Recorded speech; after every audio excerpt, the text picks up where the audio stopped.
Welcome to our garden here in August. And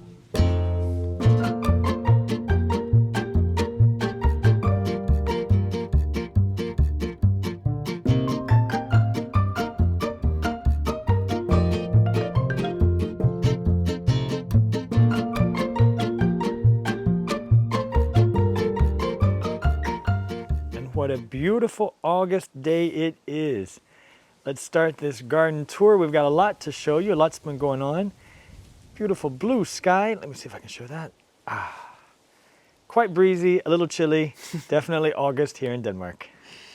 And actually I want to show you the middle flower, but it's just really keep on making a show just like the bigger ones behind me. But I really want to start here because we have one plant native to Denmark, blåhat, that Alan has been really good at deadheading for. Actually, it's been flowered for, I would say, 4 months. Just keep on going, deadheading, and the blåhat here looks a little bit like a Scabious, but really great for the insect, and it's just been keep on flowering, and we just keep on deadheading. When they're kind of finished flowering, then we run it down the stem and just kind of remove it by taking that away, deadheading, and then it just keeps on coming with more. And it's kind of looks like a little tower, really.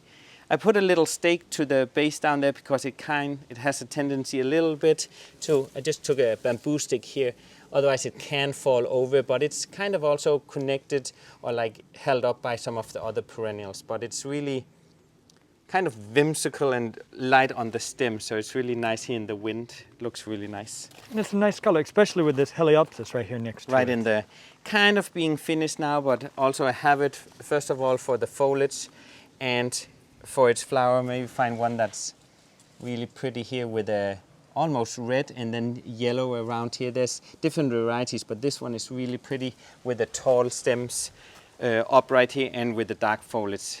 And yellow just gives a pop of color. We have quite of yellow in the garden because it gives you such a contrast to all the yellow or to all the green foliage we have, but also really nice combination right next to the Salvia, the Caradonna here.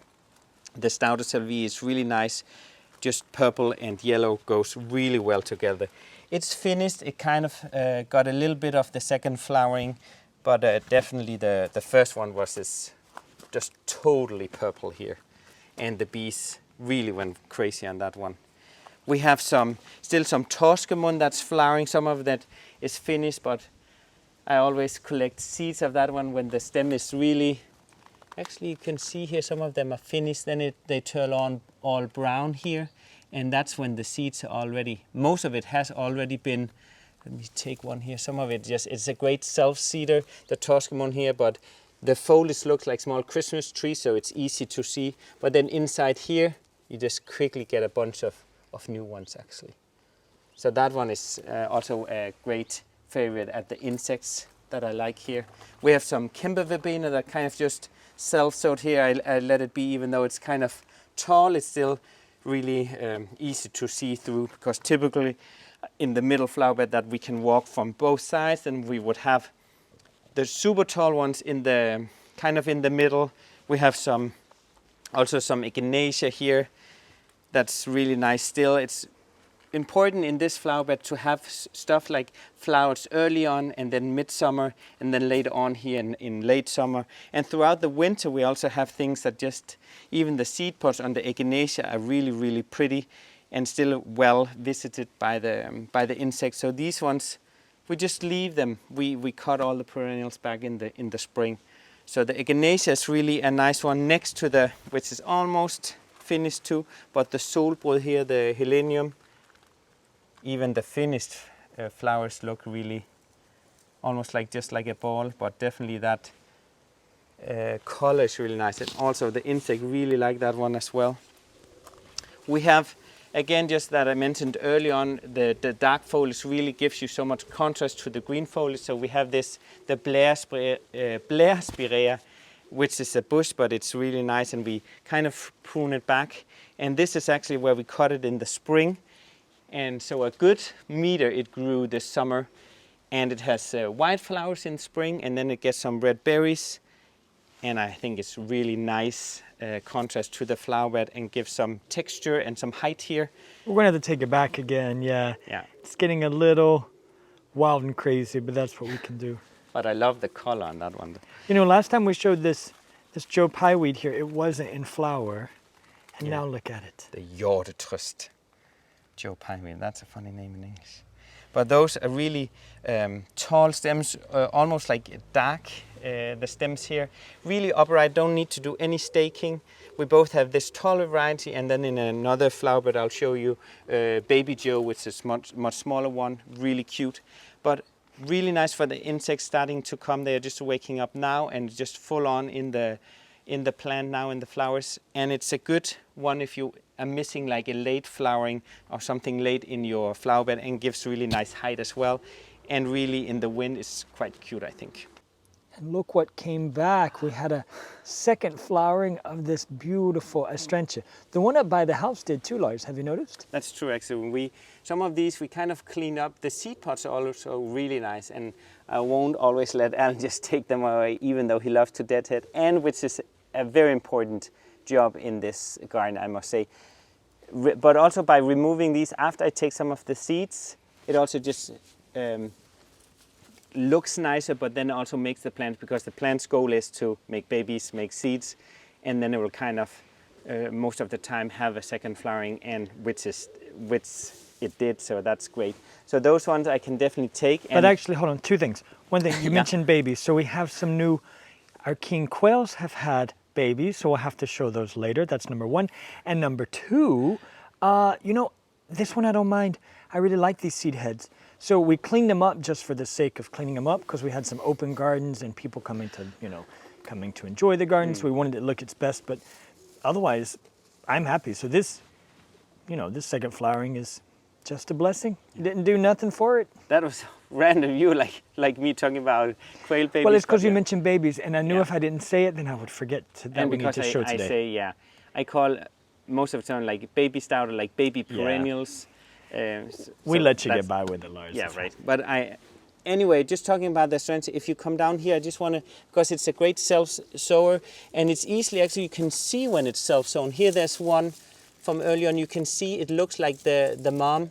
It has those kind of, not star foliage here, or the leaves, but it has those, the same like the mom, and there's even one here.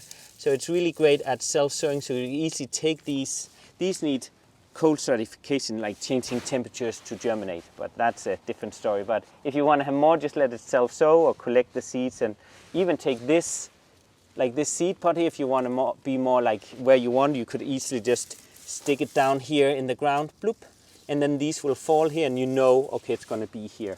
So you don't in the spring like forget all about it, and then you don't know if it's a weed or if it's a Astrantia. Exactly. And that's a good segue, Lars, because the reason we came over here was to talk about the sedum behind us, which are now starting to change colors, and cuttings. Ta-da! And it's easy to do cutting from the sedum here in two ways. Maybe I just take one here if I can. By either add them in soil, in a pot, or in water actually. So what I do.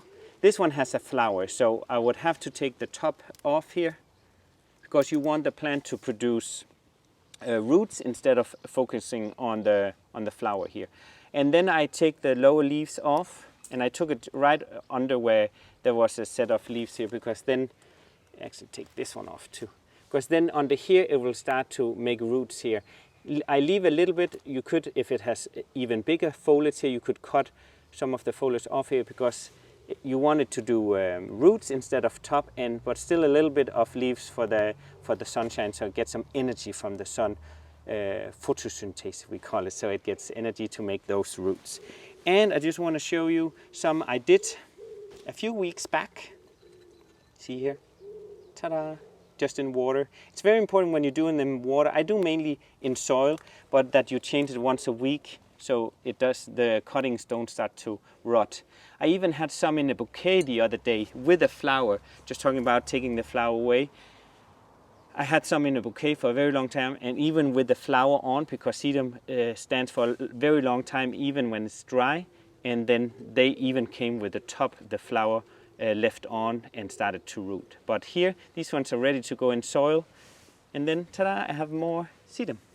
That's a great one. We really like these because we also want to share these with the neighbors out in front of our house where we've planted. So we've added some sedum ourselves, but we want to pass them on because it gets quite sunny when it's sunny out in front, and it takes a lot of water for the neighbors as well. So we think some things like sedum, some more lavender, some more. And sedum is a very tough plant. So even with, I have some really that I love with the dark foliage. Those are really nice as well to have there out in the front. Right, where people don't have to water as much. And it gives a lot of color right now when we're headed into winter at a very frightening pace.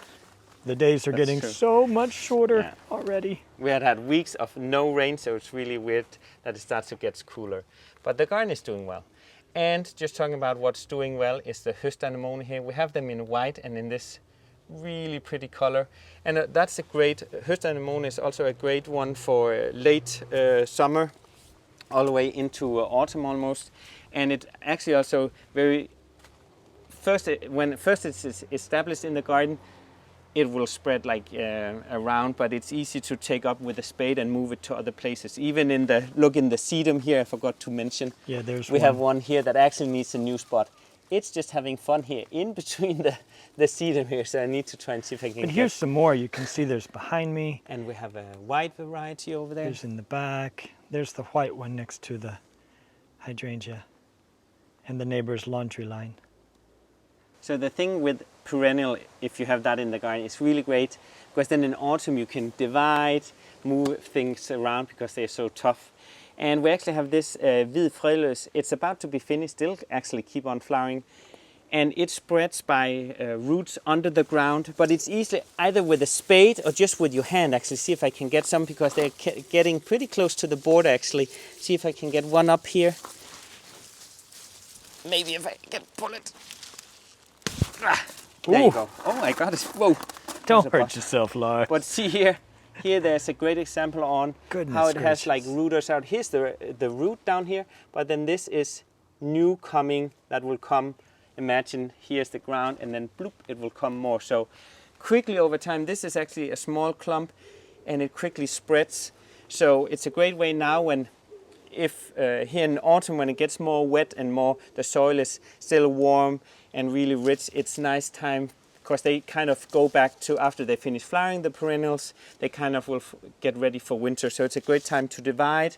And if you have some whole kind of plan ahead for next year, okay, and also like here it's nice to have the perennials repeated throughout. Like here we actually only have it in this area, but then it would make sense to have the same plant and repeat it throughout because it gives some kind of also calmness to the flower bed that you have the same kind throughout in some of the flower beds. So this one could easily be now because it's still in flower, it will kind of wither away, but kind of when you move plants also great to prune it back a little bit and then water it really nicely when you add it in the hole, add some water and then keep it watered here in the beginning.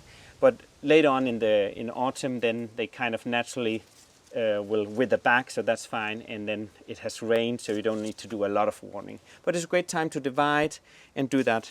I'll leave that here and plant that a different place. We don't want more of it here, though. No, not here. Okay. I'm saying maybe up in the beginning up there at the main, at the terrace.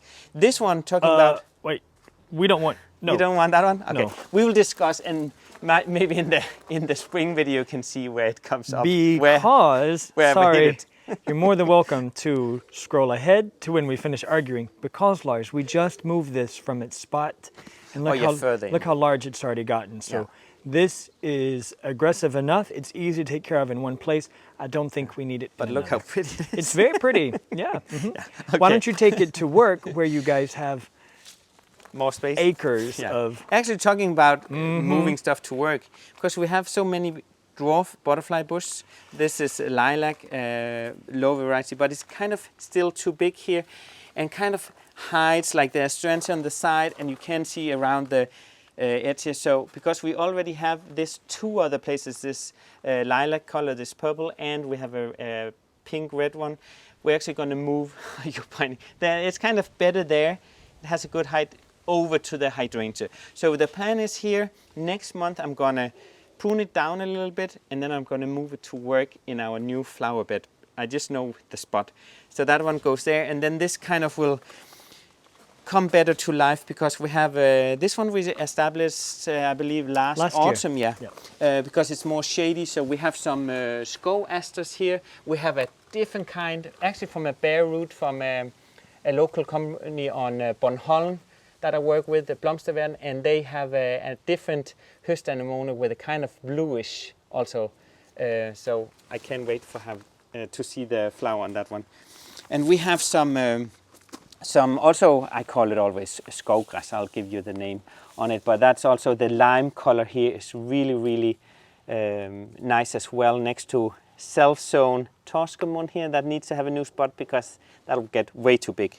But also some Druelily. Oh, look at that one is coming. First year, look at that. Not yet, but here's Druelily. It will get spikes of purple flowers. They'll get taller. I just saw today, I'm super excited. So that one will have really also different texture. We have some geum, and the watermilk also here, bought in a local supermarket I found when I visited my mom and dad. And that one is, I love the dark foliage here on this one. So this one is really coming more alive. Also we planted a violfrostian over here, not so big yet, but also really pretty there in the back. Just started to flower actually, also from a bare root. But this whole area is looking so much better now since we moved things around. So things just take time.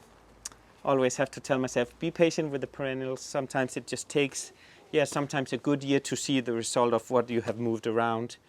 The Brunera up here is doing really well. I know it's finished flowering, but it's really, really nice with the foliage here. The Jack Frost has blue flowers in spring. But also I keep it actually mainly for the foliage. I think it's super, super nice. We never really show the hydrangea, but aren't they pretty? I think they're nice. And to think, Lars, you were, like you don't know, but you were here. This used to be a little shed. So from this post over, there was a little garden shed. I know I mention it almost every time. I think we have an old picture. I don't know if we can add that in. There was a little garden shed and it had a hole in it, and the tree was growing out of the hole in the middle. It was very artistic, the couple who lived here before us. And then this was actually where their dog used the restroom. It was like a little patch of dirt, and it's where their dog would come outside to do its business. Yeah, now I've gotten in trouble. Yeah, to be a dog. Yeah. So fine. So when we moved in, later on into it, we removed the little shed. We started adding hydrangea. And now they're doing really, really well. And we didn't actually, we did buy some, but I got some for free from my mom. She had some in pots that couldn't fit in the pot anymore. I went on Facebook to a lady that had some. Back then we had if the police had stopped, I would have gotten a fine. I couldn't almost see out of the window. It's a tiny, tiny car, but she had hydrangeas in her garden that she wanted gone. I thought it was 2. I came there, it was like 10 huge ones for free. I just had to dig them up. Then we also, last year, believe we had some. No, 2 years ago. 2 years ago, there was like a plant store that had a big sale with hydrangea for 5 crowns, super, super cheap, and they looked a little bit sad. They actually just needed water, but they really closed up. That whole thing is really nice now. And that was the end of season sale. Was it 2 years ago? 2 or 3 years ago, whatever. But it was around 2 years around ago, $1 US. So that's around maybe 75 cents. Actually, they were very cheap because they were so sad. Yeah. And but yeah, you're right. We didn't buy many because your mother, as good mothers do, she knew that we wanted hydrangea, so she dug up all of hers, and she pretended like she didn't want them anymore. Yeah. But what does she have now? Hydrangea back in her garden because she, in fact, did want them. But you know, I have a very good mom. She wanted. Yeah. She knew that if she said she'll dig up hers, we wouldn't take them. Yeah. And we're very frugal, so we weren't going to buy any. No. And yeah, very, very sweet mother-in-law I got there. But let us head back to... Yeah, sorry, that was like 5 minutes of of memory lane. Story. Sorry about that. But here one that's really grown into a bush, Quails Sankisorba, pink brushes. I think it's super, super special. It starts like this, maybe you can see over here, kind of like a, it's super, super fluffy. I can't stop like just poke it. But it starts super pink and then it goes lighter and kind of just fades out. But it's in the wind and in the sun, it's really, yeah, it's always a plant that's talked about when we had an open garden a few weeks back. It was just starting here in August to come. It was a small plant just 2 years ago. You can get them in whites too. I definitely need to divide because it's kind of taken a big spot, and some of the other ones under. Again, talking about dividing. It's all when you plant this close. It's great. Then I do weeding twice in early spring. But the bad thing is then they overgrow it on each other, and then you divide. Actually, I have to do mainly every year, and they self-sow.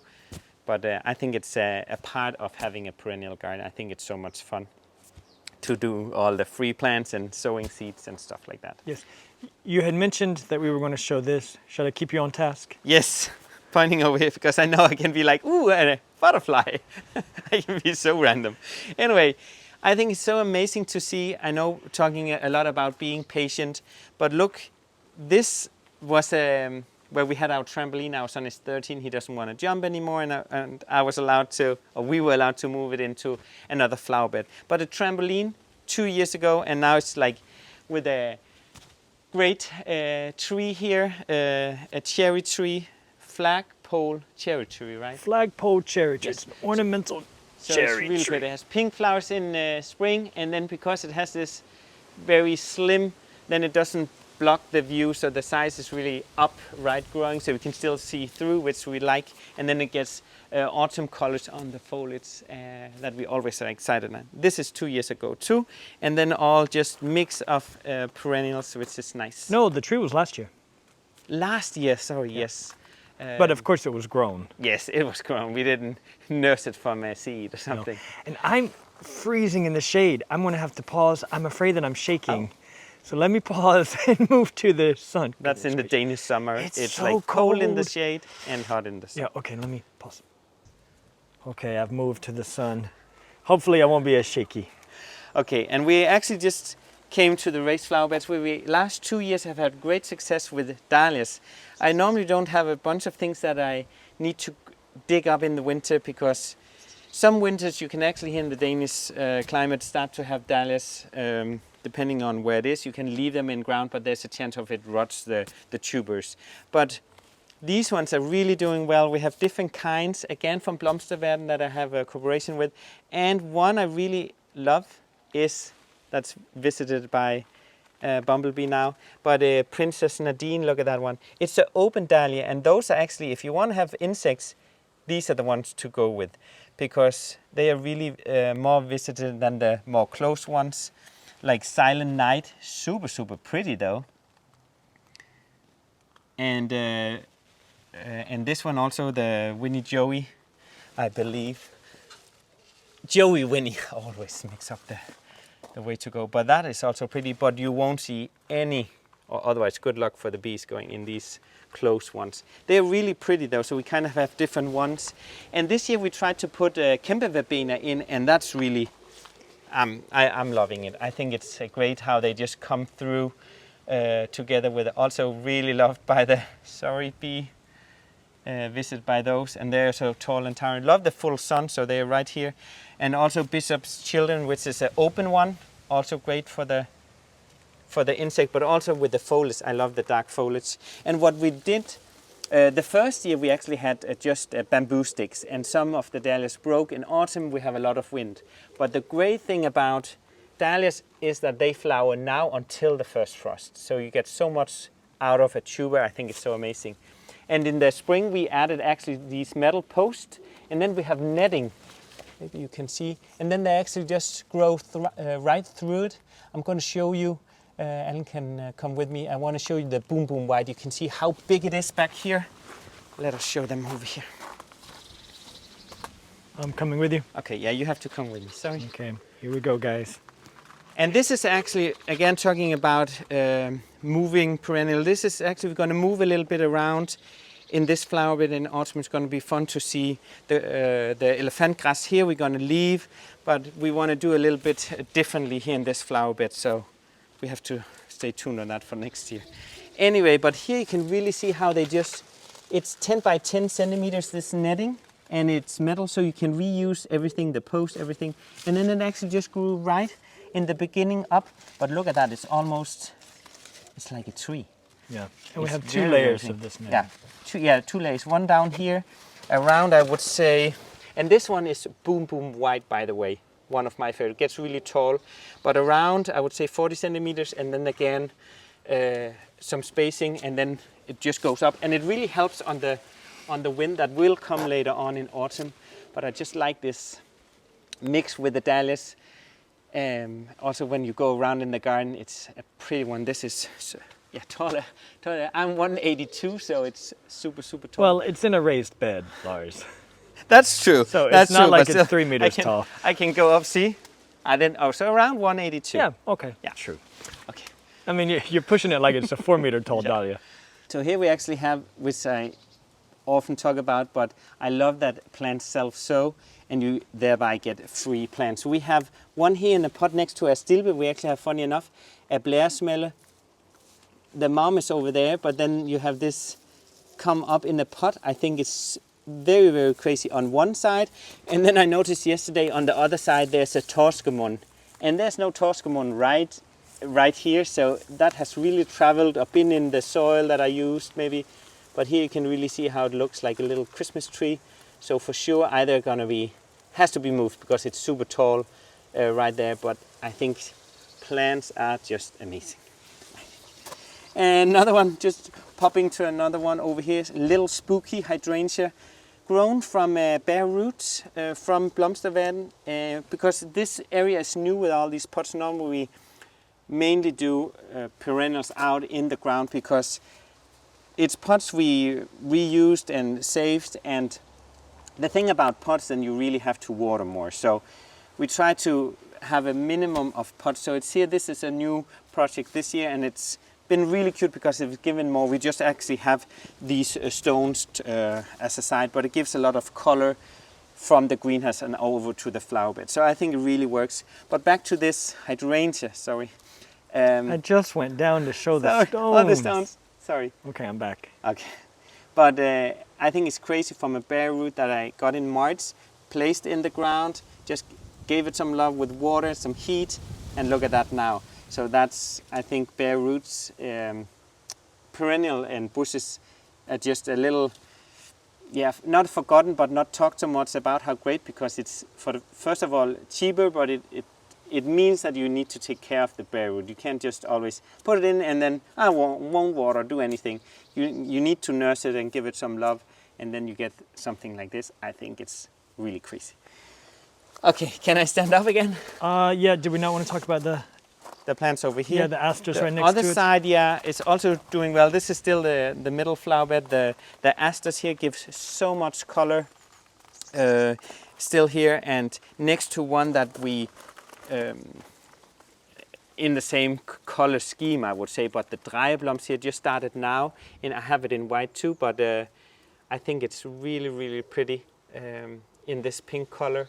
Next to the Lægestock Rose that actually still, we've showed it before, it's dying back now, but making some seeds. But the foliage is, I love how soft it is, and the color, and also really great for the insect. This one, I think it's still pretty, even though it's kind of going back. And I forgot to mention this grass over here, the Sandrørved. Really pretty with Echinacea. I've really gotten big love to perennial grasses, like also fountain grasses that gets these almost like foxtails. Grasses does so much, I think, in a flower bed, and give a nice also texture in the winter. I think they are really, especially really this nice. time of year. It's really nice. Yeah. We have some Morgenfruer calendula. Also that, yes, sown from seeds, but those traditional ones, I like them, I think. And they were really nice to the Liatris, which are finished now. But again, the orange and purple really worked well together here And they are kind of just starting now, and oops, I'll do Alan's job, but deadheading will really No, I work. left that to show. Oh. So that's what we'd see. And when You this think is, I didn't? I was just out here this morning. Exactly. So that's you what we didn't find that this morning. I don't believe you. Okay. Hold on. But We act Oh, like you this pulled is just. back. Yes, I had. I'm giving you cinematography here. Yes, that's what it looks like when you should remove it. Thank you. You can edit that. In Denmark, we say when you tell a little story, you'll get a long nose like Pinocchio, and your nose is quite long right now. I think people say that everywhere. Oh, they that, do? That know the Pinocchio Or we also story. get like a black line when you tell a story here. Okay, that sounds a bit more Danish. Maybe, yeah. Yeah. But anyway, so We this wash where I'm is from. not a seed pod that's ready. It has to be all brown, kind of opening up. So this one wouldn't be good to collect seeds of. It's not ready yet. So that one I'll have to toss there. We have these ones we actually still left, the Allium here, Mount Everest in white, because look at those seeds. It actually tossed a lot of seeds too, I can see. So if you still want, you could get some the black ones there. Well, it'll take some years before it will actually produce big flowers like that, but that's okay. Can we head back to this side? Because we have some that I won't do next year because it's too shady here. The Dahlias have had a light flowering, but they're not doing so well. It's simply too shady here. We have the Alunrod here down here with the foliage. They are doing really well. They can be anywhere in the shade, full sun, and I like that you can get so many different varieties. I think it's really nice. And some of the other things we have on pots is Crypnetemian just kind of cascading down, which is really nice, and some Pleated Twitan. For fun, I had some self-sown Digitalis. It's about to finish the Hydrangea Eclipse, but it's actually still coming with more. But I also mainly have it for the black foliage here. But even when it kind of dries, it has been pretty for a very long time.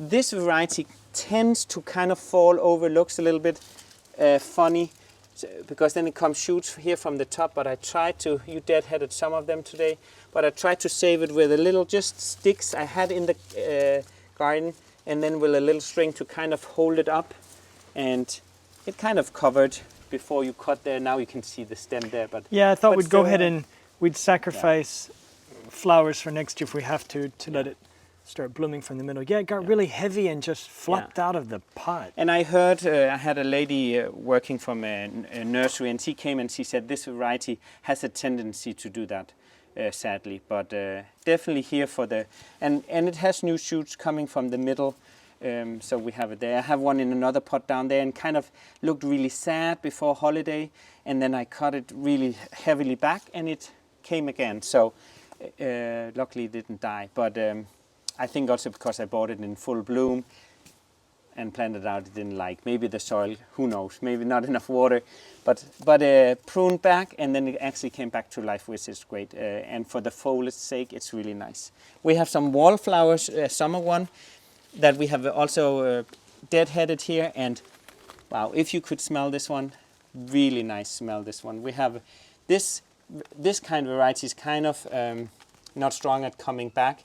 You could do some, normally you could do some cuttings, where I kind of take one, maybe not in a flower. Yes, please. I know you're going to say. And then clip it right under where a set of leaves, and then I would remove. And this is in general perennials, bushes, the same process, either in propagate in water or in soil. If it had a flower, I would cut that top off and then remove most of the foliage. Does it have big foliage like the hydrangea? I would also clip some of them, because then it uses energy on roots instead of the flower and the foliage. And then add in water or in soil and keep it watered if it's in soil. And then within 6 or 8 weeks, it will start to root. I place it in the greenhouse and over with a bag that I take off once a week. But then it's high humidity, which is really good for these small, because they really need to focus on the foliage and not dry out. There's a chance of it dries out if it's just in a pot and not in direct sun. Or if you don't have a greenhouse, you could even on a bench put them somewhere sheltered or inside and just keep an eye on. If it's in the water, you can easily see the roots coming. If it's in soil, I place them around on the edge. I'll show you when we come to the greenhouse. but around the edge, and then, because then they're easily, you don't disturb them on the edge of the pot, and then you can take them out when you can see roots, or if it has growth in the top. You could also leave them, sometimes I leave them in the greenhouse over winter. If it's late, I do cuttings. Otherwise, if the roots are very strong, you can plant them out in the garden. Speaking of cuttings, why don't we show, because there's one back there behind you, why don't we head into the greenhouse and show some of these? Okay. Do you see who lives in here now? Look at that. So the larger king quail is the mother, and then you can see the little baby chicks. Let me see if oh, here comes the dad. He is ready to protect his family. Aren't they cute? Look at that. Okay, I'll just close the door, sorry. Yeah. The parents are quite tame because we've had them for a while. And they are 2 days old. Yeah, they came 2 days ago. Yes. They had 7 eggs. There wasn't any chicks in here. But see, I have a spider here. I'm gonna see if I can get him over here. The dad, and he's gonna call for the babies.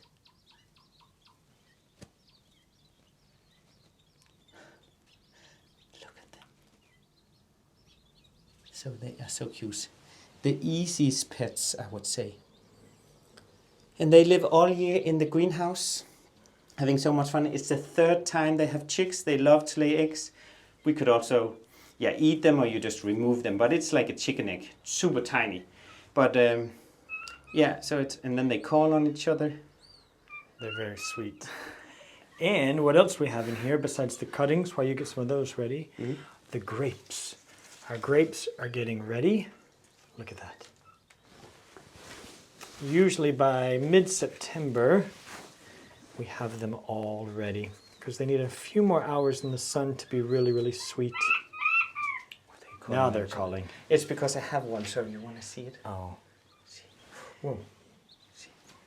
Isn't he tiny? So tiny. Aww. Sometimes they get yellow ones too, but that's a kind of in the gene. Sometimes one of them, kind of a mutation, or like have different rights. But this is the natural color, which I prefer. I'll put him. He's ready. We're scaring the parents. There we go. Okay, good. Back to cuttings. Yeah. Okay. So we've been taking a lot. We've been taking some. If you've been with us before, then you know we had a really big rosemary up by the house. Yeah. But it was getting way out of hand, and we just weren't using it as much. We only use it. Well, I really only use it here in the autumn. Yeah. So it's now gone. But we did take some cuttings. So hopefully we did of the elderflower, and I put them in, you can't really see them now, but I put them in plastic bags here, and I'll show you. It's the same like I did the wallflower, but this is, and then I'll take it off, and they kind of look sad in the beginning, and that's totally natural, but I'll take it off sometimes, and then they should make roots. Depending of what kind of plant it is, 6 to 8 weeks, sometimes more.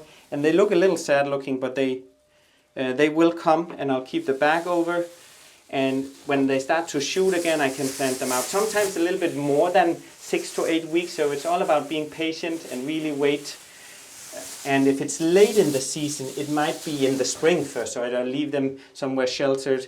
But there's some good questions, because we get asked these questions a lot. So number one is, if you don't have a greenhouse, what can you do?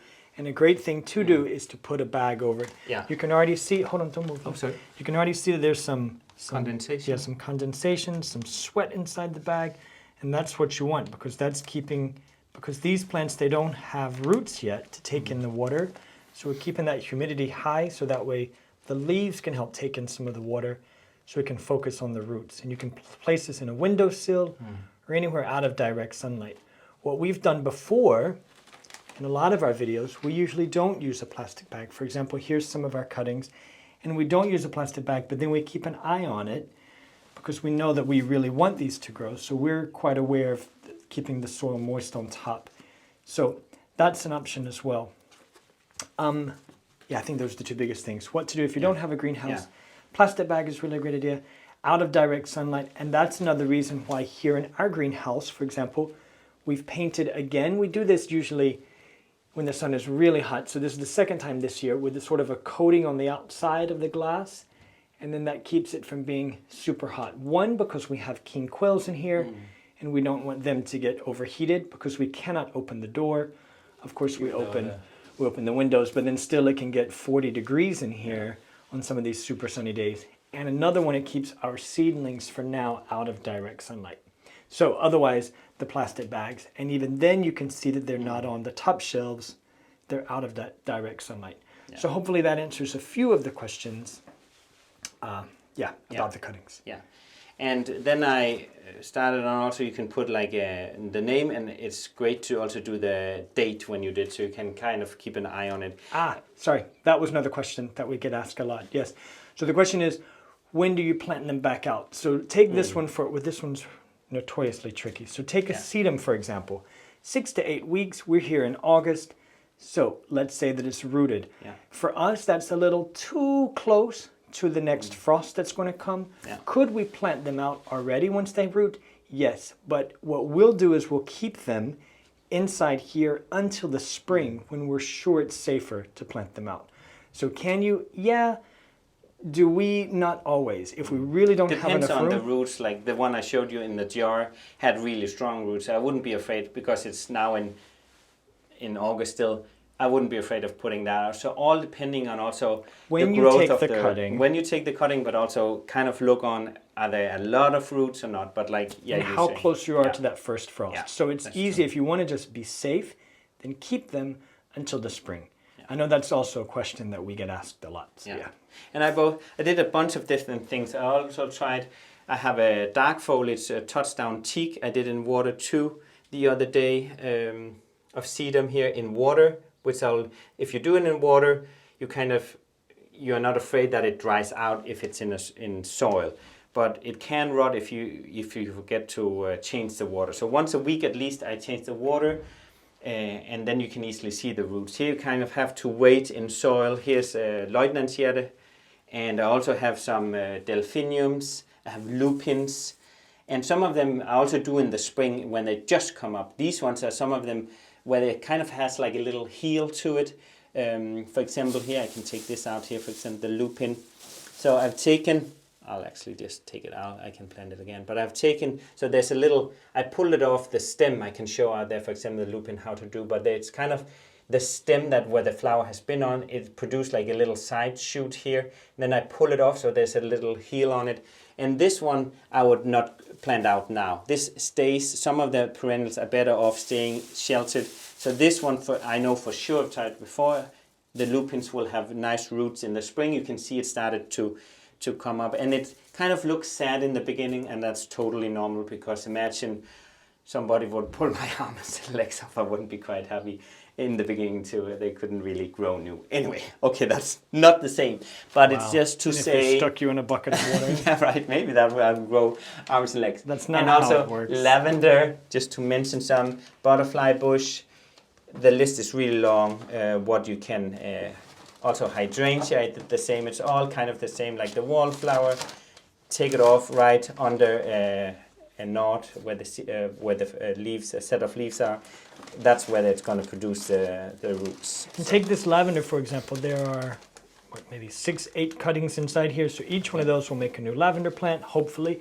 Of course, not 100% of anything, because that is how nature works. But let's say even 50%, that saves so much money. And then these we can share with the neighbors out front, along with the new sedum cuttings, and the street can have things that can survive outside. And another thing is, of course, like I mentioned, I take it off sometimes to see if it needs a little water, but it's actually really good with these bags on. And like I showed down there, I put them on the side, and that's why I do that is because then it's easier to get out later on without disturbing them too much. And always make more, because a few pots, because some of them they might not come. So these ones need to stay here for some time. But take the pot off sometimes. Yeah, take the plastic bag off sometimes. Yeah. Right. And actually, one thing I want to show here, have Judaspenge. I want to show one that has here, that just about to come. Some of them Judaspenge, then I put a stick on, and when I did it. So 10th of August, so that's about a good 2 weeks. It's starting to come. Look at that.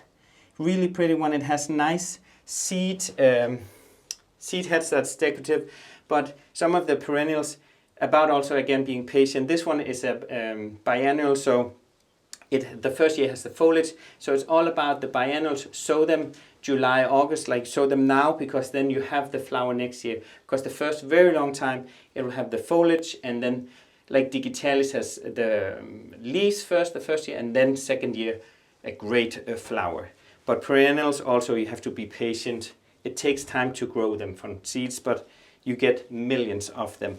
And when you do the cuttings compared to the seeds, most of them will be the same color as the mother plant, which is great. Where sometimes with the seeds it can cross-pollinate, but I think it has a charm as well, that it's sometimes a different color. So I just want to show you that I mentioned in the greenhouse how to take the cuttings. For example, here, if you take a cutting, for example, from the lupin in August, it had the stem up here where it had the flower, and then on the side there's like little side shoot here, and then I just kind of pull it. See if I can get it off here. There we go. And it has this kind of heel. So this one, then I'll just take some of the extra foliage off. It needs to have some on. Kind of 2-3 is fine. And then this one can go right into you can put it in the water, but I mainly put it in the soil right away. I think that gives the best success. And then you have more lupins. So that was that one. I'll keep that one. And here at the terrace we have one that we actually moved a few times and might need to be moved again because it kind of falls out on the terrace here. But it's Verbena Bampton, and compared to the big sister, the Kemper Verbena bonariensis, this one is a perennial. The other one is actually in our region here in Denmark a summer flower, but mainly it often comes back because the winters are very mild. But this one mainly have also because of the foliage, it starts very, very dark, and then it gets these really light and airy flowers here. And the seeds it's really great at self-sowing, and I think it's going to be a bunch on the terrace here, so we might need to move it a little bit in, but it's definitely a nice one. Next to another one that comes very late is another sedum here that is about to give some like light pink color. So that's really, and all this is made from division and cuttings, so it's a great way to get these free plants. If we go a little bit further back, we also have a geranium here, again with dark foliage, Chocolata it's called. And it's really, really nice. Had blue flowers early on, but also the foliage, how it's looking, the foliage with the spiky there, nice here next to the plants we have. We got at the open garden, we got a very cute gift for our new friends they came from Atlanta, all the way from Atlanta, visit Copenhagen, took a train to our town, and they brought this. So that's a nice memory here. In one pot, very close, full sun here, and a very low variety, and I think it's very gorgeous. And we'll be able to see it all the time when we sit outside. Yeah. We have under, which I really like, also under our eucalyptus tree here, always a big conversation piece. We had it in our apartment 7 years before we moved into the house in November. We have lived here 7 years. And it was in our windowsill, very, very tiny. And normally they don't survive the Danish winters, but this one is just really, really nice. And it has the scent of eucalyptus when you really rub the leaves. We don't have many trees, but one of our big favorites here in the garden. And under that it's really nice and brights up with the Rudbeckia here. One of my favorites. Also the Echinacea is nice, but this one here with the yellow and the black flowers for a very long time. It's so bright, really gives a pop of color under and around the tree here. So that's doing well. We only have a few pots here in the garden, but it's the ones we have here and then the greenhouse, like these ones, we have them a little bit throughout this very thin piece here, and it gives a nice contrast to the whole flower bed. The thing is that then it of course needs to be watered a bit more, but we only have a few, and we kind of have some spring bulbs, then we take out and dry, and then we add in some summer flowers or add some perennials. So you have something to look at all year. So that's a great thing about pots. You can really change it throughout. Or if you just had a terrace and no garden, that's a great way. You can have spring display and then summer and winter display as well.